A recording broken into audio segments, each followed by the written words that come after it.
మా తల్లిదండ్రులు పుట్టిన ఈ నేలలో ఇంక మేము ఉండలేము, మా మీద దాడులు స్టార్ట్ అవుతాయి అని చెప్పాడు. అది చెప్పిన ఒక 6 నెలలకు కశ్మీరీ పండితులందరూ కశ్మీర్ నుంచి వలస వెళ్ళిపోవాల్సి వచ్చింది. ఉదాహరణకి మనం కూకట్పల్లిలో పుట్టి కూకట్పల్లి నుంచి ఇక్కడికి వెళ్ళిపోవాలంటే ఎక్కడికి వెళ్తాం?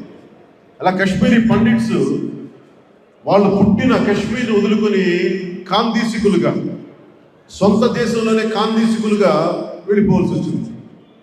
అది నాకు చాలా స్వీయ అనుభవం. నాకు చాలా ఆవేదన ఉండేది. ఒక దేశాన్ని సమగ్రతతో ఉంచడం చాలా కష్టమైన పని. ఎప్పుడు దేశం గురించి ఆలోచించాను తప్ప, దేశ సమగ్రత గురించి ఆలోచించాను తప్ప, ఒక జిల్లాలో, ఒక ప్రాంతమో, ఒక రాజ్యం ఎప్పుడు ఆలోచించాను. ఎప్పుడు భారతదేశం సమగ్రత తప్ప నా మనసులో నా ఆపాద మస్తకం అణుగుడున్న వేరే ఏ పదం ఉండదు. సో నేను నరేంద్ర మోదీ గారు వచ్చినప్పుడు ఈ దేశానికి సమర్థవంతుడైన నాయకుడు, బలమైన నాయకుడు ఒకడు వచ్చాడు. నాలాంటి వాడు చేయగలిగేది ఆయనకి అండగా నిలబడి ఆయన ఆలోచన విధానాన్ని నా స్థాయికి నేను ఎక్కడి దాకా తీసుకెళ్లాలో అక్కడి దాకా తీసుకెళ్తానని ఆ రోజున వారికి గాంధీనగర్లో మాటిచ్చాను. ఈ రోజు వరకు దశాబ్దం అయింది. ఒక్కరోజు కూడా నేను వారి ఇంటర్వ్యూ కానీ, వారి ఫోటోలు కానీ, పదవి కానీ ఏం ఆశించాల. కేవలం మన నేల, మన దేశం, మన సంస్కృతి కోసమే ఈరోజు నేను అంత బలంగా నిలబడ్డాను. మోదీ గారు, నేను ఒక ఎంపీ పదవి ఆశించవచ్చు, మంత్రి పదవి ఆశించి ఉండొచ్చు. నేనేం ఆశించవచ్చు. సగటు ప్రభారీలాగా, ఇక్కడ ఆశీనులైన ప్రభారీలాగా నేను ఎంత గర్వంగా ఉంటుందో మిమ్మల్ని చూస్తూ ఉంటుంటే, గత 30-40 సంవత్సరాలుగా నాకు తెలిసి భారతీయ జనతా పార్టీ అధికారంలోకి వస్తా లేదో తెలియదు, కానీ భారతీయ జనతా పార్టీ కోసం అంకితమైపోయిన ప్రభారులకి, నాయకులకి, కార్యకర్తలకి నిజంగా చేతులెత్తి మీకు నమస్కారం తెలియదు.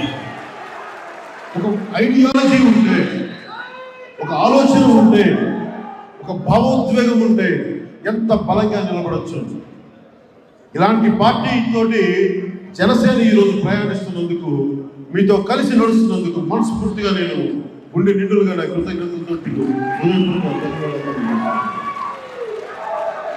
రోజును కూడా 2014లో మొత్తం 2009లో మొత్తం గ్రేటర్ హైదరాబాద్లోనే నా వేదిక పైన ఉన్న జనసేన నాయకులు శంకర్ గౌడ్ కానీ, రాజలింగం గారు కానీ, మనకి హనీఫ్ అనే వ్యక్తి, మహమ్మద్ హనీఫ్ కానీ, వీళ్ళందరూ కూడా వేదిక పైన నాతో ఉన్న నాయకులందరూ కూడా 2009 నుంచి వీళ్ళందరూ యువ నాయకులు. ఆ రోజున 20s ఉన్నవాళ్ళు నన్ను నమ్మి వచ్చారు. ఆ రోజున యూత్ వింగ్. ఆ రోజు నుంచి ఈ రోజు వరకు నన్ను ఒక్కరు విడిచి వెళ్ళలేదు, ఉండిపోయారు. ఈరోజు ఎందుకు అంటే, ఈరోజు 32 స్థానాల్లో పోటీ చేస్తామని చెప్పి కూడా ఒక్క మాట నేను చెప్తే అందరూ ఉపసంహరించుకున్నారు. మీరు ముఖ్యంగా కార్యకర్తలుగా, నాయకులుగా మీకు తెలుసు,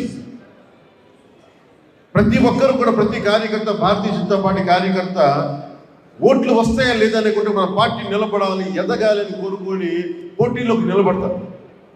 GHMCలో కూడా ఒక దాదాపు 60 మంది నిలబడతాను అనే మొత్తం బీఫామ్స్ రెడీగా పెట్టుకున్నా కానీ ఒక్కసారి నా మాట చెప్పి లేదు, మన నరేంద్ర మోదీ గారికి చెప్పాను, మాట ఇచ్చాను, మనందరం ఉపసంహరించుకుందామంటే నా మీద గౌరవంతో మొత్తం మూకుమ్మడిగా అందరూ పోటీ చేయాల్సిన వాళ్ళందరూ కూడా ఉపసంహరించుకున్నారు జనసేన నాయకులు.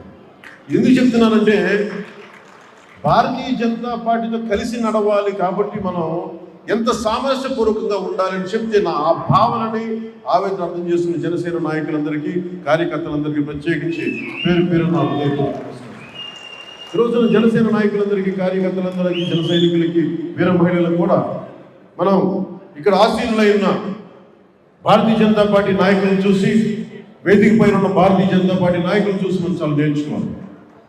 ఒక భావజాలాన్ని కట్టుబడి ఉంటే 3.5 దశాబ్దాలుగా అధికారం లేకపోయినప్పటికీ 2 సీట్లతోటి పార్లమెంట్లో ఉన్న భారతీయ జనతా పార్టీ ఈ రోజున మొత్తం దేశం అంతా నిబ్బరిపోయేలాగా 3వ టర్మ్ సిద్ధమవుతాం. అంటే ఒక భావజాలాన్ని పట్టుకుని కూర్చుంటే